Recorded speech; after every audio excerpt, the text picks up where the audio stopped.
नमस्कार, मी सुरेखा. तारा न्यूज मध्ये आपलं स्वागत. पाहूयात आज दिवसभरातील काही महत्त्वाच्या घडामोडी.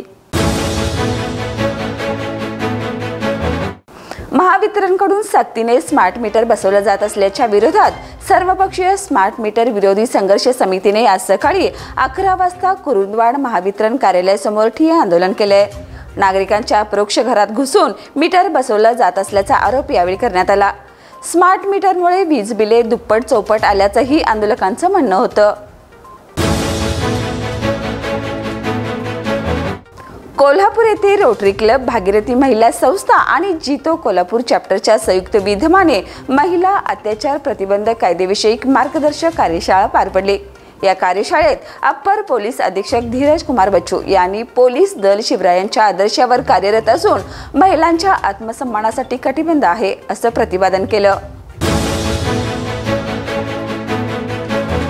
लग्नाला नकार दिल्याच्या रागातून लिव्ह इन रिलेशनशिपमध्ये राहणाऱ्या प्रेयसीचा खून करून फरार झालेल्या सतीश मारुती यादव या तरुणाने शाहूवाडी तालुक्यातील माळापुढे इथल्या जंगलात गळफास घेऊन आत्महत्या केली.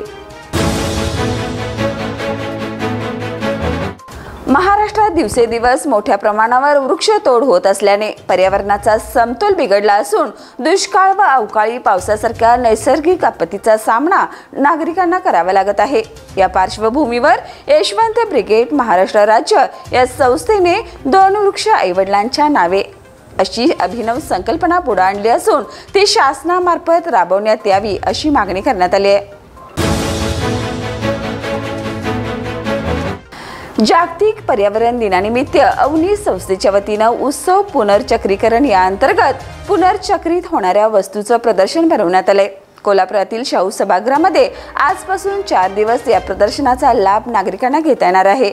आज त्याचा उद्घाटन समारंभ संपन्न झाला. या उत्सवात सर्वांनी सहभागी व्हावं असं आवाहन अवनी संस्थेच्या संस्थापिका अनुराधा भोसले यांनी केलंय. इचलकरंजी शहराच्या सर्वांगीण विकासासाठी कटिबद्ध असलेल्या आमदार डॉक्टर राहुल आवाडे यांच्या प्रयत्नातून आणि जिल्हा वार्षिक योजनेअंतर्गत मंजूर निधीतून पंचगंगा नदीघाट गणपती मंदिर रस्त्याच्या कामाचा शुभारंभ मोठ्या उत्साहात आणि दिमागात संपन्न झाला. 14 ऑक्टोबर रोजी झालेल्या शासन निर्णयाप्रमाणे औषधा विना अनुदानित शाळांना शासनाकडून निधी मिळालेला नाही. टप्पावाढ कागदावरच झाली, पण प्रत्यक्षात निधीची तरतूद झाली नाही.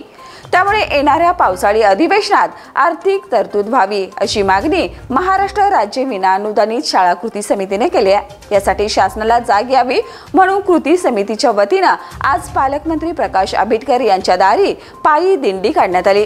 कोल्हापुरात छत्रपती शाहू महाराजांना अभिवादन करून ही दिंडी गारगोटीकडे रवाना झाली.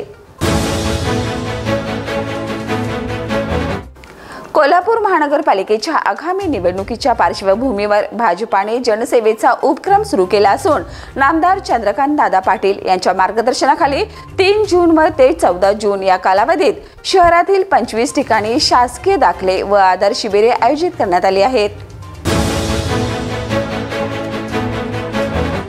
तर या होत्या आज दिवसभरातील महत्त्वाच्या घडामोडी. उद्या पुन्हा भेटूया नवीन बातमीपत्रासह. तोपर्यंत पाहत राहा तारा न्यूज.